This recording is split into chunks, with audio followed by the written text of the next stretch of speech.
There was a useless healer, treated like garbage by his own party. After they left him for dead, he returned with a younger body and equipped with a divine-level glitch called Autumn Complete.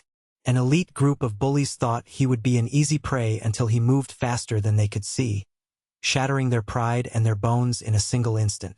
Now, a beautiful elf in despair is seeking a savior and will soon realize that joining this weak one is the only way to save her best friend. This is the story of the rebirth of the genius healer, and it has only just begun. The story starts in a lively tavern, where two men discuss a recent incident in the village. 3 days ago, creatures calling themselves demon soldiers caused chaos, decapitating 7 mages. The youngest doubts whether these soldiers are truly that strong, and the older one confirms that they are basically magic tricks with human intelligence and more magical power than an entire fleet of dragons. When asked why such powerful beasts hunt mages, the old man mentions a spicy rumor. They seem to be searching for someone in particular.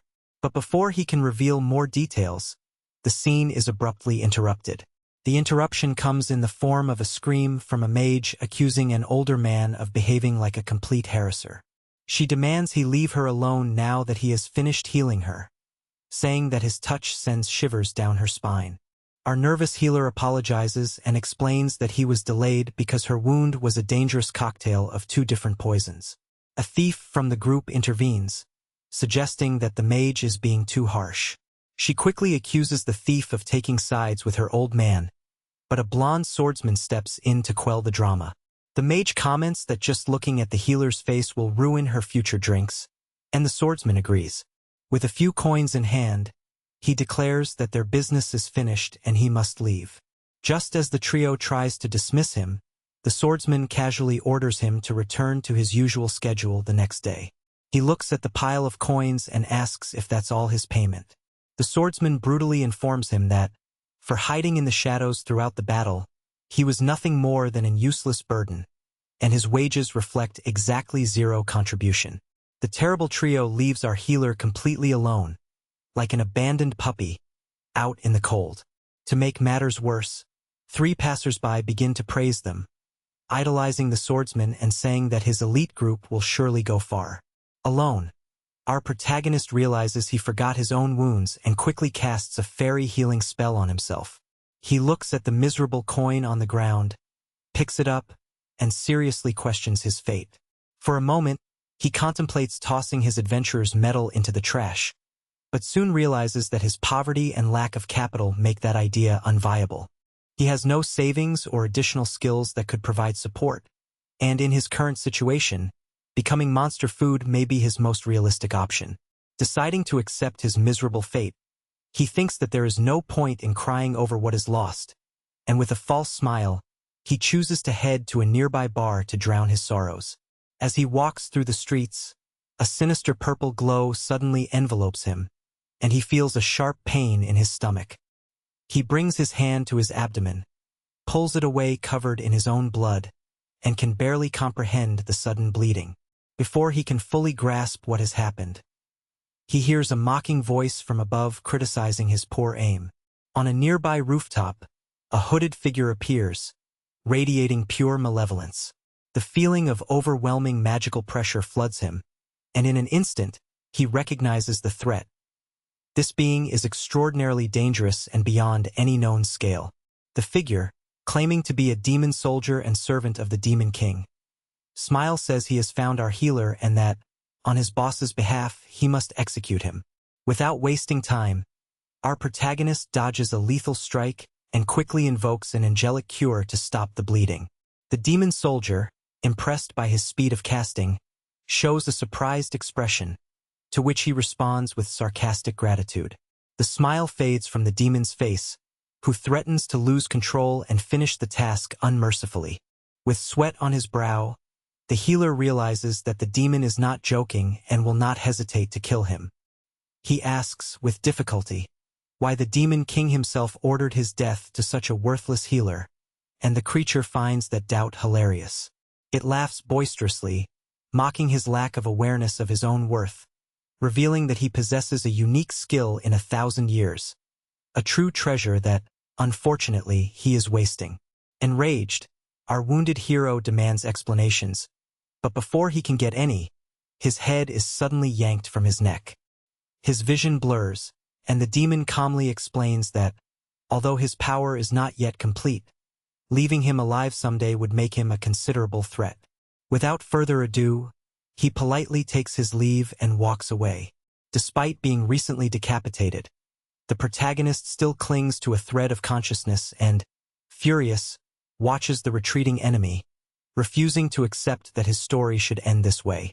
In his last moments of lucidity, his life flashes before his eyes, but it turns out to be only a horrible memory. Over and over, his group used him as bait for monsters, laughing at his suffering. With bitterness, he concludes that his entire existence was a complete disaster. Just as darkness envelopes him, the scene shifts to a bright dawn. At that moment, our eyes snap open. Looking at each other, he is surprised to discover that he has inexplicably rejuvenated, as if someone had pressed a reset button on his life. Everything seems to indicate that his spirit has returned to a younger stage, in an awakening that leaves him stunned when he sees his reflection. He gazes at his hands in confusion, wondering if he inadvertently pressed a cosmic button to travel back in time, although his logic warns him that surviving beheading is highly unlikely. With effort, he crawls toward a small body of water nearby and gazes at his face in the water, confronting the face of a young man he does not recognize at all. Before he can fully process this sharp image of an unfamiliar face, three figures walk toward him, radiating an intimidating presence and clearly hostile energy. Their thug-like behavior reveals their intention to challenge him. The first one dismissively points out that, despite everything, he has not died, while the second mocks him, saying he looked like a fresh corpse just yesterday. The third, in an aggressive tone, states that it would have been very convenient if that useless person had remained dead.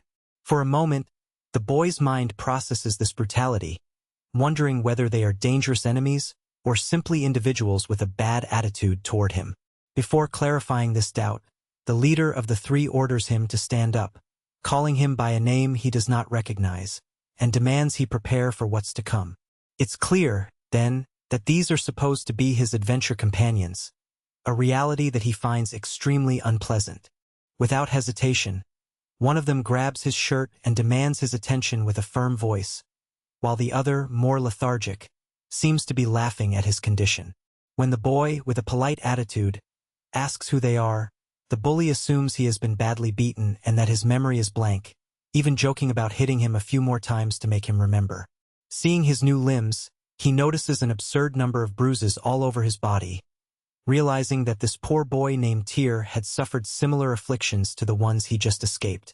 With that observation, he concludes that his soul has taken control of Tyrion's body. At that moment, the aggressor delivers a direct blow to his stomach, but instead of doubling over in pain, the boy barely feels the impact. Calmly and without panic, he looks his attacker in the eyes and comments that the punch didn't even tickle.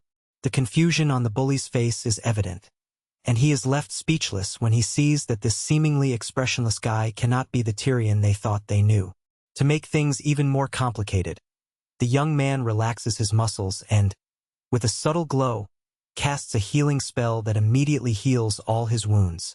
The leader, who wields a magic staff, stands speechless and asks in surprise how Tyrion learned such advanced healing magic. He, with a smile, confirms that he is not the Tyrion they have always beaten and humiliated. The leader's anger and pride cannot tolerate such contempt and orders his companions not to hold back, promising that they will learn a lesson they will never forget. As they prepare to attack, the young man maintains a serious expression, resembling someone who has been waiting a long time to feel genuine fury inside him. He realizes that it's been a long time since he experienced such true anger. Intending to repay the debt he feels he owes Tyrion for the chance to use his body, he commits to teaching these thugs a painful lesson, ready to make them pay for every insult and blow they have dealt him in the past. Our young protagonist advances with determination and, in an instant, causes the first attacker to fall heavily to the ground, smashing his face against the earth with perfect precision. Without hesitation, he looks at the next one and, with a cheerful expression, announces that he is ready for combat. The second attacker throws a desperate punch, but he dodges it easily and delivers a solid punch to the stomach. As the aggressor screams in pain, our young man offers a mocking smile and a playful compliment. The leader, stocky and with a frightened look, begins to sweat profusely as he witnesses the rapid transformation of what was apparently an useless member of the group into a martial arts expert. He remembers how many times he has heard the word useless, recalling his entire past life. The leader charges recklessly, wielding a heavy mace, but our hero remains unmoved. Calmly, he explains that an F-rank adventurer is still an adventurer, and that having worked in extreme conditions all his life grants combat experience. He snatches the magic staff from the unconscious mage and, with a precise move, strikes the leader right in the face with the same weapon. Seeing the stunned, bearded man, he remarks that throwing punches without thinking is simply a dangerous childish tantrum, and reminds him that he has been defeated by a supposed low-rank adventurer.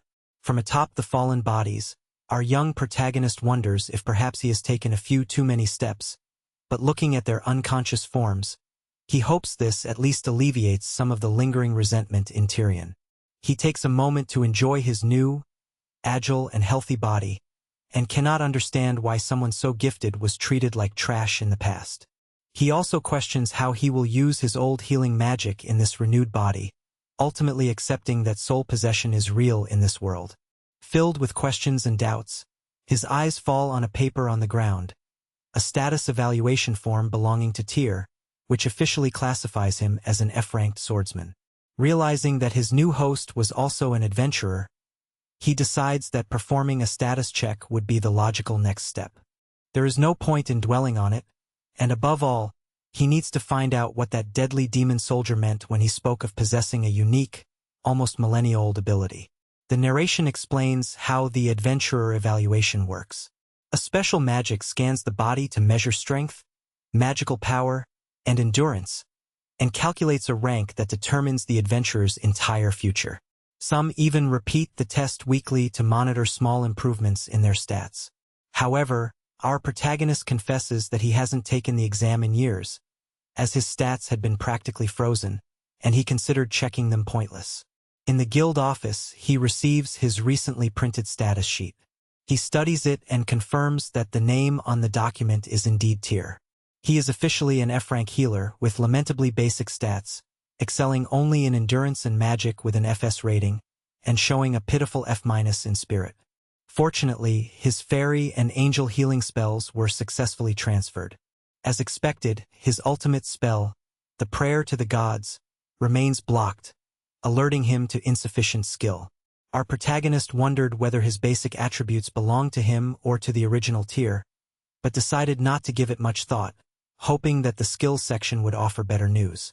Turning to the second page, his jaw nearly dropped when he discovered he had hidden skills.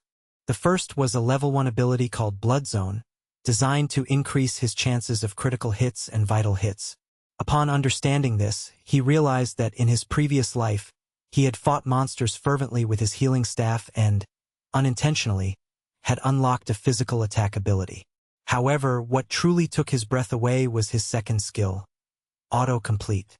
This passive skill automatically granted improvements in defense, attack, magic, strength, reflexes, and even minor self-healing. The description indicated that these benefits were automatically applied both to himself and to any recognized allies. Our hero's mind went blank, wondering if this ridiculous trap was the skill that could make even a demon soldier recoil, almost trembling before the overwhelming power. Since reading documents wouldn't contribute much, he decided that the most sensible thing was to accept a mission and test his new powers in the field. But just at that moment, a familiar wave of toxicity invaded the environment. It was his old party, consisting of a blonde swordsman, a glasses-wearing maiden, and a thief with a lower level of evil. The blonde man was loudly complaining because his old, missing companion hadn't appeared anywhere, while the mage was lamenting that he had run away without saying goodbye. The thief, nervous, was wondering where Sotel could be, fearing that he had collapsed somewhere. Our protagonist realized that he had completely forgotten about these dangerous ones. He saw them as wandering red flags. The blonde approached the mission board and loudly claimed that they were better off without that useless fellow. The mage totally agreed, assuring that even if their former healer died in a ditch, it wouldn't be a problem at all. Suddenly, the blonde noticed that our hero was watching her. Instead of recognizing him, the swordsman, with an aggressive attitude, asked what she was looking at, adding that they weren't part of a show. The mage told him to ignore the boy, complaining that their old healer had left them in a big mess. And so, the three hostile friends left. Watching them go, our protagonist experienced an astonishing revelation. Among those local bullies and his miserable old party, no one seemed to recognize him. Looking at his status sheet, a huge wave of relief washed over him. For years, he had sold his soul for miserable cents, submitting to idiotic beings just to survive. Now, in the body of young Tyrion, the French healer, he realized he could finally cancel that miserable life and start anew. Driven by a mixture of resentment and newly found hope, he approached the board and accepted a quest to exterminate 30 wolves. Instantly, we move to a forest where our young protagonist begins treating the local wolf population as if they were baseballs at his disposal. With natural skill, he easily takes down the first animal and uses his blood zone technique to deal a devastating final blow to a second wolf. He marvels at the convenience of that ability, lamenting that he never took state exams in his previous life. Suddenly, a bright green aura surrounds him, and a system notification informs him that his blood zone has leveled up to level 2, drastically increasing his chances of critical hits and vital attacks. Feeling the power flow through his body, he spots 3 wolves running toward him at full speed. He smirks with a dangerous expression and enthusiastically declares that the moment has finally come to test his full self-attack ability. He prepares in a majestic pose to unleash his newly acquired technique, but nothing happens. Confused by the lack of magical effects, he barely manages to dodge a wolf's charge and, in a clumsy burst of incompetence, begins to fight with his staff in a game of hitting and dodging. Watch his hands, desperate to understand why his supposedly ultimate cheat code is completely broken. He pauses mentally and rereads the system terms. The text clearly states that the effects automatically impact the user and everyone observing them. He realizes that this is a permanent passive buff, not a laser beam, so he decides to conduct a highly suspicious field test. Literally, he throws his bare fist against an approaching wolf. The animal lunges ferociously, but instead of making it dinner, it bites down on his knuckles and shatters its teeth. With no time to lose, a familiar green aura immediately surrounds him. Seeing the wolf lamenting over its expensive dentist, our hero understands that his defensive upgrade is almost unfair. The average defense bonus makes low-level attacks seem like a gentle breeze, and the minor automatic healing even eliminates the tiniest scratches. Essentially, he strolls around unscathed. He quickly runs mental calculations and realizes that the automatic attack and magic reinforcement make his benefits unmatched. Furthermore, leveling up skills becomes much easier when one truly understands and applies them. He recalls that the demon soldier called him a wasted treasure, and finally, the pieces fall into place. That elite servant of the Demon King didn't kill an outdated healer just for fun. His real concern was the unlimited potential of full auto attack. With this revelation, he understands that if he develops that ability, his power will grow without limits, allowing him to fulfill all the dreams he was forced to abandon in his past life. He effortlessly dismantles the apparently fragile walls that still surround him. Then, a great idea illuminates him. Full auto attack wasn't something that simply happened by chance today, but has been actively strengthening him throughout his life. The reason he never realized this is that his previous group of companions always used him as a human shield for overpowered monsters, completely hiding their improved stats. Now that he's finally fighting enemies of his own level, his body feels as light as a feather. He watches the wolves launch attacks in a sharp, slow-motion sequence, frame by frame. He knows that this immense physical improvement is not just a benefit of being younger, but the accumulated result of absorbing those hidden skills over the years. With a dangerously confident smile, our protagonist vows to master that trick thoroughly, completely cancel out his past bad luck, and treat this second life as an all-inclusive VIP vacation to finally close the deal. A system window appears once again, now correctly showing his original name, Soatl, along with his familiar title of Honest Healer. It features his basic stats, Tragically Pathetic, and his Level God Prayer spell still blocked, though he probably shows recent progress in the Blood Zone and his new automatic skills, clearly marking the start of a truly massive reset. Our hero returns to the village carrying a bunch of monster parts, so many that it looks like he has his own zip code. He admits he might have gotten a little carried away, as the mission only required hunting 30 wolves, but thanks to the disproportionate boost in his stats, he accidentally defeated several times that number. Still, he thinks that overachieving isn't exactly a crime.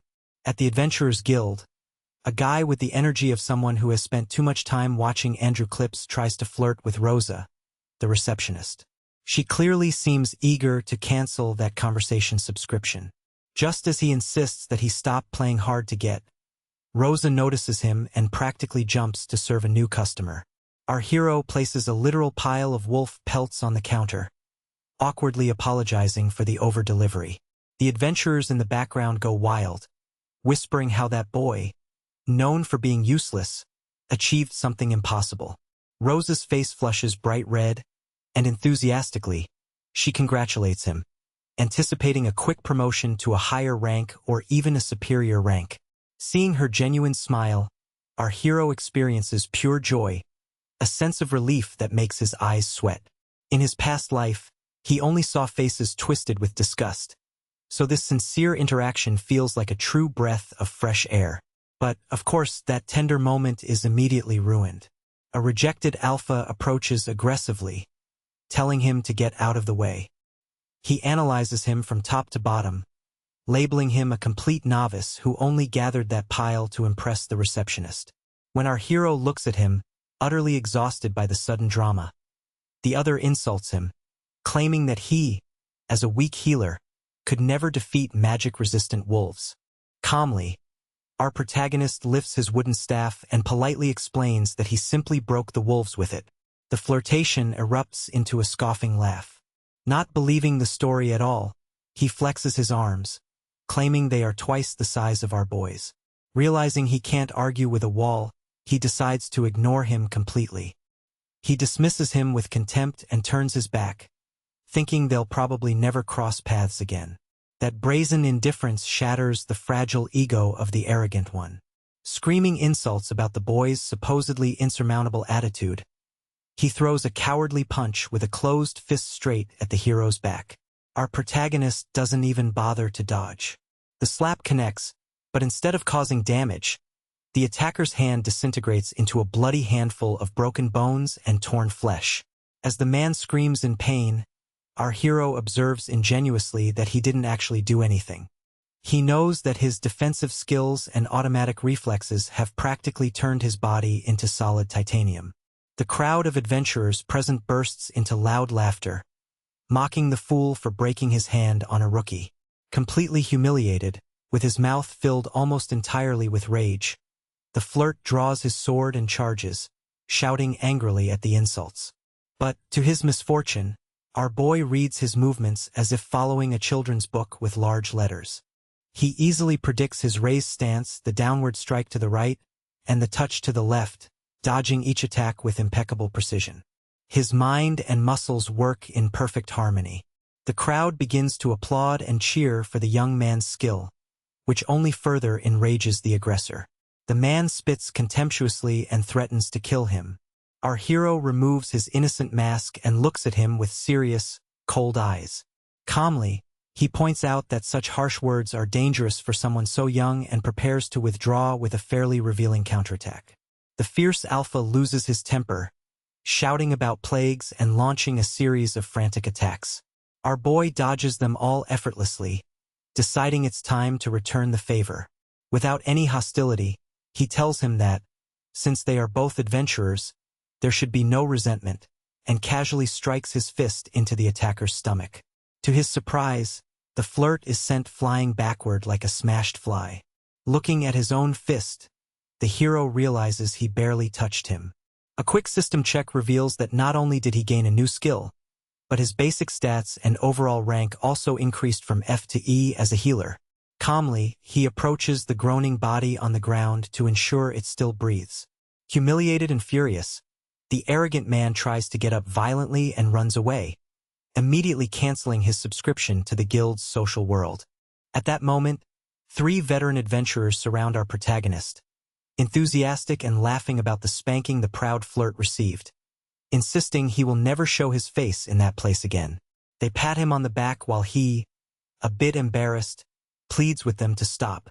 The receptionist approaches hurriedly, nervously thanking him for saving her from the admirer's drama and apologizing for involving him in that uncomfortable situation.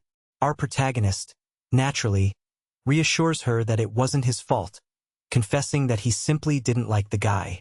This confident and challenging response leaves the receptionist completely bewildered and nearly fainting from the shock, as she thanks him once again.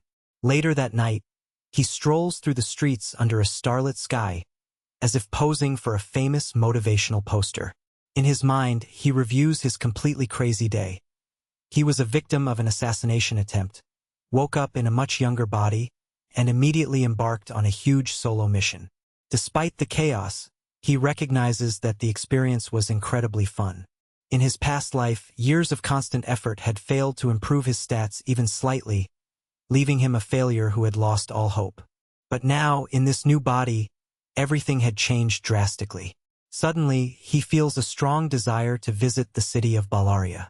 He recalls his last visit 3 months ago with his old toxic group.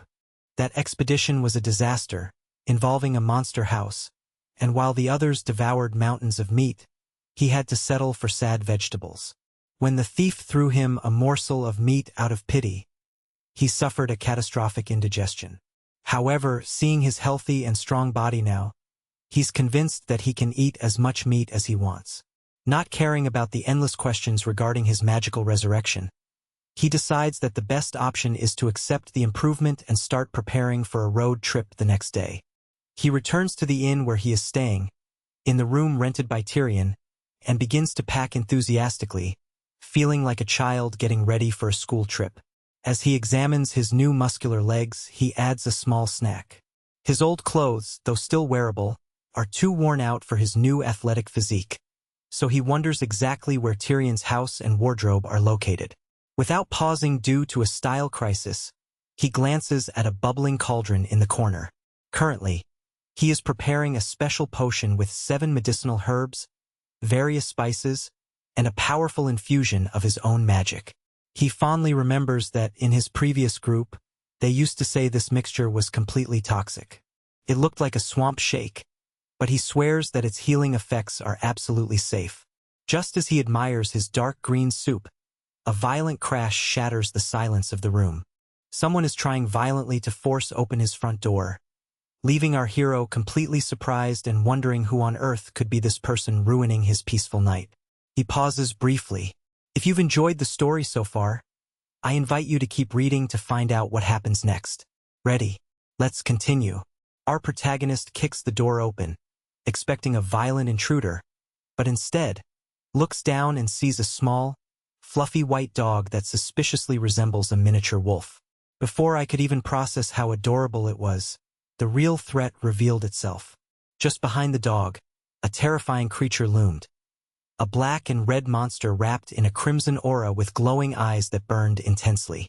It seemed to have been assembled in darkness, with remnants of metal and malicious intent. The young man sighed deeply, complaining that the day had been one chaos after another. The small white creature trembled with fear, and at that moment, he transformed into a determined hero, ready to protect his friend with white fur.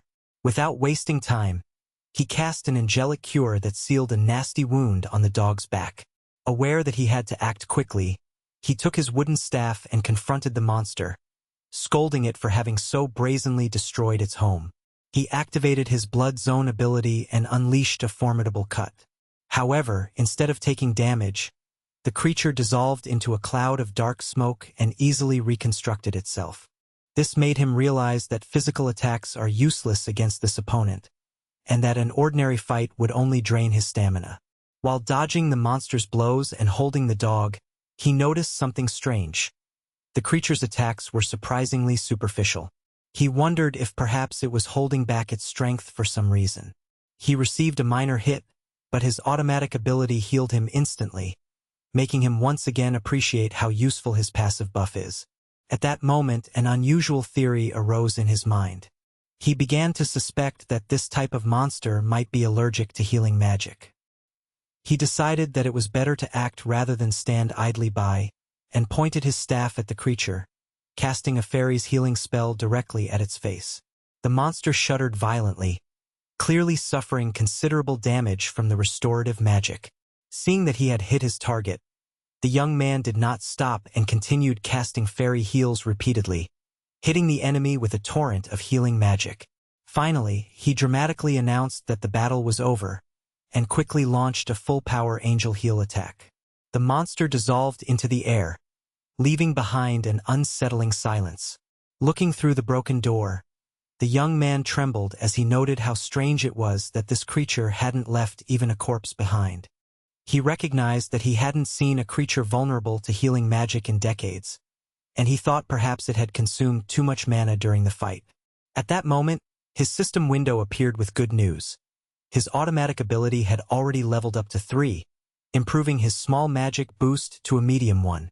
He fixed his gaze on the screen, puzzled by the rapid growth that couldn't be explained only by his youth or inexperience. He suspected that Tyrion's body must have some hidden special modifier that allows him to level up so quickly. Setting aside the calculations, he turns his attention to the small trembling dog.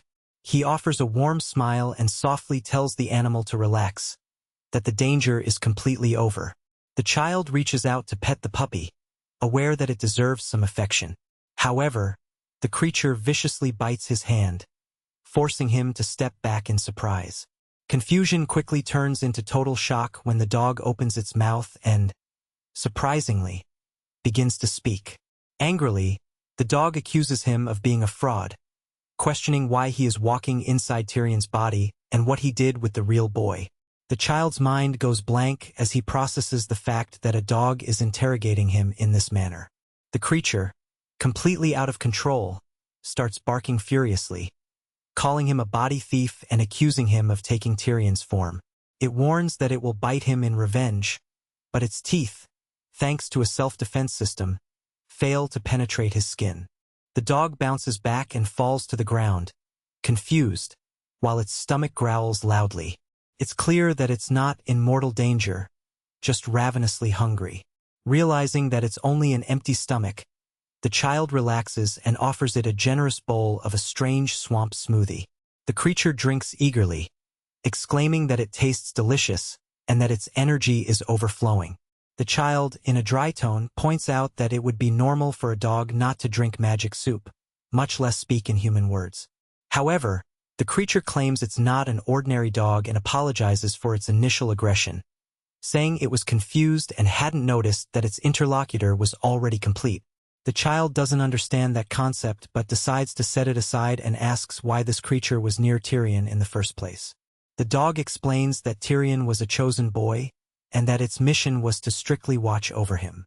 The child notices that the dog accepts with surprising calmness Tyrion's death, although the creature affirms that it was always its destiny, and now its task is to guide those who have achieved completion. Moving on to more urgent matters, the child asked about the fog monster that healed and was allergic. The dog admits it doesn't know what that creature was, explaining that it was simply attacked by it while searching for Tyrion. The child complains that recently, too many strange things have been happening, such as the mysterious fog and the demon soldiers. Upon hearing the phrase, demon soldier, the dog's behavior changed completely, silently recognizing that the enemy had begun their move. Annoyed by its sudden dramatic calmness, the child decides that the fun is over. He picks up the puppy and, respectfully, tells it that it should go. He explains that he healed its wounds and offered it free food, so now it's time to go back home. He announces that he will set out on a solitary journey early the next morning and emphasizes that he does not need a careless nanny to accompany him. However, the dog, with absolute determination, refuses to stay behind, insisting that he must protect his master, especially with demonic soldiers prowling the world. To prove that he is not just an useless pet, the tiny white dog suddenly transforms into a majestic creature of colossal size, a divine being of imposing beauty. Now, looking down from above, the giant creature presents itself as Glacia, a proud member of the Skyfer tribe. Disbelief sweeps over the young man, as he had never imagined that this gigantic winged wolf could truly fly. Without wasting time, Glacia offers himself as a sort of personal aircraft, moving gracefully through the air. Noticing that humans always yearn to reach the skies, the young man decides he cannot waste that opportunity and formally accepts the deal. He is convinced that this magical, flying creature will add an exciting touch to his new life. With the alliance sealed, Glacia inquires about his initial destination. Without hesitation, the boy mentions Bellaria, the glorious city known for its carnivorous cuisine. Then he asks about their next destination after enjoying some good barbecues, to which the young man suggests heading to the fairy city. Although Glacia finds this change of scenery quite radical, the young man confesses that he simply wants to buy exclusive Lumina figurines, a hobby he is passionate about. Glacia judges him slightly for this nerdy hobby, but the young man ignores him. Deep inside, he feels happy remembering how enjoying cold drinks, eating juicy grilled skewers, and pursuing his favorite hobbies represent the simple, peaceful happiness he plans to absorb in his second life. The scene shifts to the bustling streets of the city. They walk among the crowd, with Glacia still transformed into a tiny dog, who comments on how vibrant the atmosphere is, while the young man admits that the very crowd was the reason he wanted to pass first by Tyrion's house to get decent clothes instead of appearing as a budget adventurer. Glacia, skeptical, despises fashion, suggesting that he should just let his fur grow to avoid fussing over superficial details. The young man reminds him ironically that, unfortunately, he is still human. Finally, they arrive at the legendary meat shop called Homer's Guiding Flame, a place the young man had dreamed of visiting. However, they face an unexpected obstacle. The shop is completely closed, except for a very remorseful woman who offers a sad explanation. She informs them that they have closed for personal reasons and adds that a mutated dragon has taken up residence in the nearby cave, blocking all access to the pastures where they keep their animals. Outside, Glacia jokes about the young man's bad luck, mentioning that his grand adventure has been halted just as it was beginning. Without hesitation, the boy calmly declares that he will kill the dragon. Glacia looks at him with disbelief, pointing out that even an ordinary dragon requires a team of at least a tier to defeat. Our young man completely disregards logic, affirming that being told he can't do something only makes him more determined to do it. When asked about his real chances of survival, he assesses them with a confidence bordering on audacity, considering them slightly above zero. He explains that since the mutant dragon heavily relies on venom, his powerful healing magic is the perfect countermeasure. The only apparent difficulty is his limited offensive capability, so he thinks he will have to defeat that huge lizard again with his simple wooden staff. Glacia warns that the dragon's scales are much harder than orichalcum, but she notes with suspicion that our hero seems experienced in hunting dragons, speaking with confidence and knowledge. This thought triggers a sudden, painful memory. Decades spent surviving common dragons alongside his poor, clumsy previous party. He quickly shakes off this image, quietly reminding himself that appearances deceive and that he is actually much older than he looks. He admits that charging at the beast with just a simple staff would be madness. Therefore, he decides that his priority is to acquire sturdy, reliable weapons and armor. At a local shop specializing in equipment, our hero urgently requests the dragon hunting section. The shopkeeper looks him over from head to toe and laughs in his face, telling him that the young man should go play in the park with his dog. The boy's response triggers an unexpected reaction in Glacia, who barks furiously, clarifying that the dog is not hers. Our young man hurriedly manages to restrain the divine beast, apologizes for his pet's sharp humor, and undoubtedly fuels the merchant's insolence by placing a massive pile of gold coins on the counter. The sight of so much gold instantly calms his arrogance, and his attitude completely changes. He begins to enthusiastically pet Glacia and make up excuses about her sensitivity, as the local children constantly bother her. Then, the shopkeeper, excited, shows off an exceptionally expensive staff carved from an enchanted tree over 100 years old. Our hero feels proud of having saved up thanks to the skills he developed hunting wolves, accumulating wealth through effort. But his eyes are drawn to an elegant, shining sword with an impressive design. The owner explains that the blade is forged from a rare mineral recently discovered, with exceptional magical conductivity. While the merchant hesitates, our young man is hypnotized by the shine and, without much thought, agrees to buy it. The owner, somewhat cautious, asks if a healer can handle that sword, and the youth confesses that he has no experience at all, since swords have always been the domain of his aggressive blonde adversary. However, he justifies the impulsive purchase with a very simplistic logic based on economics. He simply loves how it looks and now can afford it.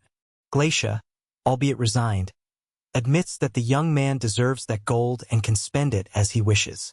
The scene shifts to the entrance of the dragon's cave, which is completely flooded by a toxic mudslide. Our young man notices that the poisonous substance is much more harmful than he had heard.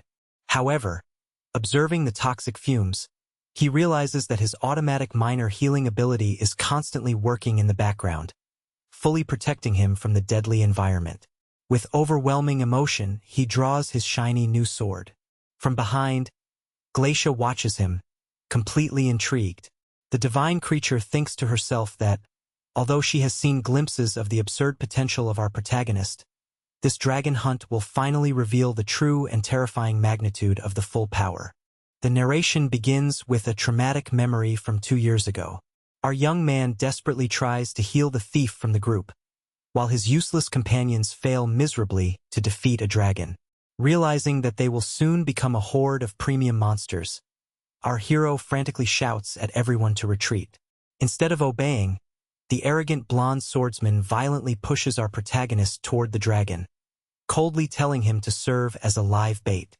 With his gaze fixed inside the dragon's maw, the boy is forced to drink healing potions non-stop, nearly causing his stomach to explode, while spamming angelic and fairy heals to avoid a definitive defeat. Back in the present, recalling that nightmare of drinking potions makes him feel nauseous. He turns to Glacia and asks if the divine being is completely sure she wants to accompany him on this very dangerous raid.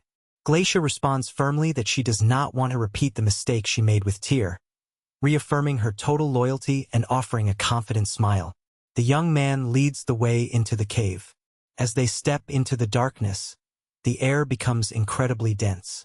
Glacia begins to pant, complaining about how difficult it is to breathe. Our hero calmly notices that the dragon's poisonous magic power intensifies, and that without his self-heating, the fumes in the environment would be instantly lethal. Glacia loses control, shouting that our protagonist should have mentioned that crucial piece of information much earlier. Suddenly, Glacier gives a warning signal. A huge green dragon, covered in a toxic pink crust, jumps out of the shadows. The monster attacks, and our protagonist instinctively blocks with his trusty wooden staff. Unfortunately, the weapon begins to corrode rapidly due to the aggressive acid. Realizing that self-heating won't save the wood, he casts a fairy spell over the staff. The results leave him completely stunned. The magical conductivity of the enchanted wood drastically increases the power of his low-level spells, and he confidently declares that a toxic lizard won't ruin his second chance at life. Then, he draws his new, incredibly expensive sword. Glacia watches nervously, pointing out that the hero just bought that sword and has no experience with weapons.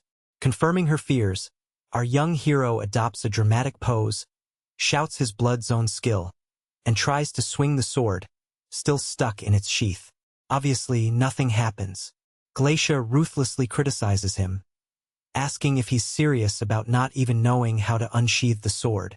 Our young protagonist tries to hide his discomfort with a timid laugh, but his confidence instantly vanishes when the dragon spews a gigantic wave of toxic breath directly at him. When the toxic smoke dissipates, our young hero remains standing, completely unperturbed, having instinctively cast a powerful healing spell that completely neutralizes the lethal breath of the dragon. Glacia, witnessing the scene, is amazed by how quickly that spell was cast, something unusual in her mysterious powers.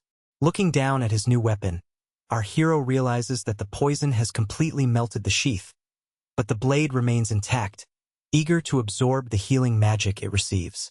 Finally, he understands the reason behind the blacksmith's insistence on promoting that sword, as its power is much greater than it appears. The angry dragon charges again, launching violent blows with its enormous scaled body. Effortlessly, our young hero blocks those heavy hits with the bear's blade, and with a smile, teases that the oversized creature should calm down a bit. He tries to counterattack, but suddenly his body moves on its own, as if another will is controlling him.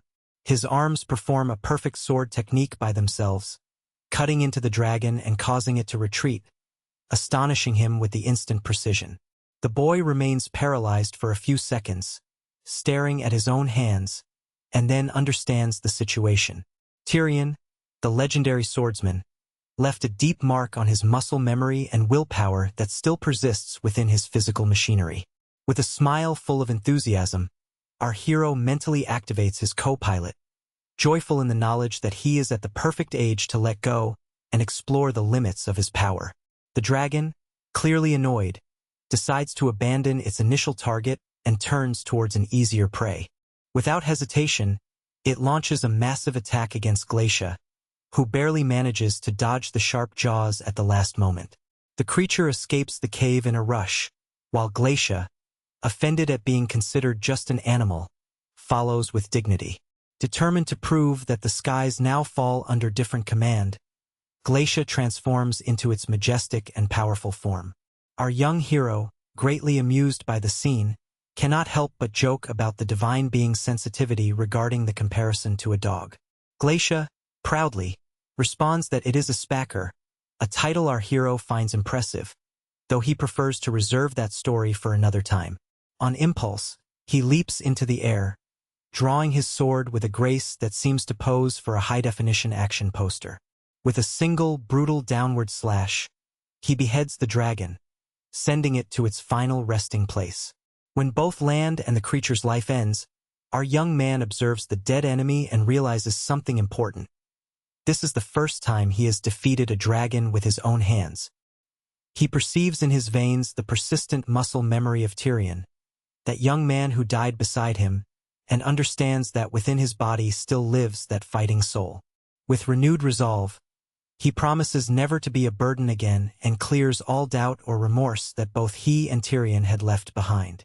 Now, with the perspective of a new beginning, he knows he must seize this second chance and honor the memory of that brave soul who will always live in his heart. His hard work begins to bear fruit immediately, as his self-improvement ability receives a colossal upgrade. His stats for defense, attack, and magic rise from low to medium levels, transforming him into a much more resilient and powerful fighter. His self-healing becomes much more effective, allowing him to recover quickly from wounds, while his reflexes are now so sharp they could catch a fly in the dark. Even his concentration and focus show a remarkable advance, turning him into a sort of walking, talking cheat code. Glacia gazes at the young man with a gentle expression, silently accepting that she made a mistake earlier and promising not to err again when guiding her new companion. She commits to helping Sotel with his pending tasks while preparing for whatever the future may bring. When the sun begins to set on the horizon, the scene shifts to a mysterious figure hidden in the shadows. It is the same demon soldier who previously expelled our protagonist from his neck, now watching him from afar with attentive eyes. The demon secretly admits that our hero is becoming surprisingly formidable for a mere human. However, seeing him thrive in his new body slightly irritates him, and his crooked smile reveals that he plans to end the young man's temporary life in the blink of an eye. Back at the tavern, the atmosphere has transformed into a complete celebration. The owner looks at our friend with deep gratitude, in an expression usually reserved for lottery winnings or miraculous cures. She leans so far forward that her forehead nearly touches the floor, repeatedly expressing how thankful she is for saving her grazing fields. He, with a carefree smile, reassures her, saying he only faced the dragon because he felt like it. But she doesn't give in and continues to express how much his heroism saved her animals and her business overall. She confesses that she was about to close permanently, as no adventurer from the guild dared to accept the task. She begs him to return soon, assuring him that she has not yet seen the full extent of her kitchen's power. Our hero accepts the invitation while quickly devouring a plate of roast beef, a speed that even modern science finds astonishing. Marveling at his new youthful metabolism, he notices he has tasted half of the menu and still has room for a second dessert. Glacia, in her current form as a highly protein-rich dog, also devours the treat with religious fervor, demanding more portions because she doesn't want to stop savoring that meat. Soon after, the two are once again in the sky, with our protagonist riding on Glacia's back as an honored guest on an altitude journey. He announces that his next destination will be Felicot, the city of fairies, especially because there's a huge event celebrating luminous figures there. Glacia shows a look of disbelief, considering it absurd to travel the world just for a magic tricks show. She wonders why anyone would pay to see such impractical magic, to which our hero only laughs and promises the divine beast that once she sees the flash, she will become a total fan. The peaceful flight suddenly gets interrupted by a stray arrow, whistling near the protagonist's head and almost piercing his skull, an adventure that could end in tragedy in a single moment. Looking down, they spot an elf who seems to be on the verge of a nervous breakdown. She quickly leans forward, nervously apologizes, and vibrates with guilt, as if her conscience has suddenly overwhelmed her. Our protagonist tells her to relax, but she remains in a state of constant agitation, admitting that if he hadn't dodged so quickly, she might have ended someone's lifelong subscription right after registering as an adventurer. Observing her trembling, bruise-covered hands, he realizes that she is pushing herself too hard and is on the verge of exhaustion. He sees in her a reflection of his former self, desperate and exhausted, and decides to intervene. Using the heel of a fairy, he applies a balm to soothe the wounds on her arms. The elf looks at him in astonishment, completely surprised, as her pain vanishes in an instant. He calmly explains that moving forward with only strong willpower can severely harm the mind and body, leaving permanent scars. He points out that training while extremely exhausted is the fastest way to achieve no results at all and suggests she take a moment to breathe. As they head toward the city, he offers to accompany her for a while. She gratefully accepts, looking at him as if he were her own emotional support. But her entire world collapses when she hears that the event with luminous figures has been officially cancelled. She freezes as if a Windows update has gotten stuck at 99%, while her soul prepares for a long and sad goodbye. Lucia confirms the news, and he shows an expression akin to that of a favorite cake that has just collapsed onto the floor beyond repair. At that very moment, Glacia, hidden in the form of a small dog, comments that, between the problem with the dragon and the cancellation in that last city, the protagonist's luck is clearly on the worst streak of his life. Lucia, somewhat puzzled that a puppy could care so much about a display of magical toys, is even more surprised to discover that he is a big admirer of luminous figures. He explains that delicate magic and precise movements are a legitimate art form, and what truly attracts him is that these figures represent his hope in the midst of a very long tunnel. He admits that many stop being adventurers because they fail to master combat magic. As a healer who could never learn an offensive spell to save his life, these performances inspire him to keep going solely because of the bravery they convey. Lucia looks at him thoughtfully, as if trying to solve a complicated math problem. Noticing that he says things too mature for his youthful appearance, she comments that there's no rush in his life and, in a teasing tone, offers her own advice not to hurry on the path. He perceives that she's right, although he's still curious why the main performer, Maris, is not in a condition to perform. Lucia explains to him that Maris has contracted a rare disease that does not respond to conventional treatments, and that the only known cure requires a mutated dragon's liver. Finally, he connects the dots and realizes that the elf they met practices archery until her fingers turn red, all to save her best friend. Lucia admits that the mission is practically suicide, but refuses to abandon the only person who truly matters to her. Our protagonist sighs deeply, searches his backpack, and pulls out a mutated dragon's liver, as if taking a spare battery from a junk drawer. Lucia's mind freezes at the sight of this legendary object, unable to look away.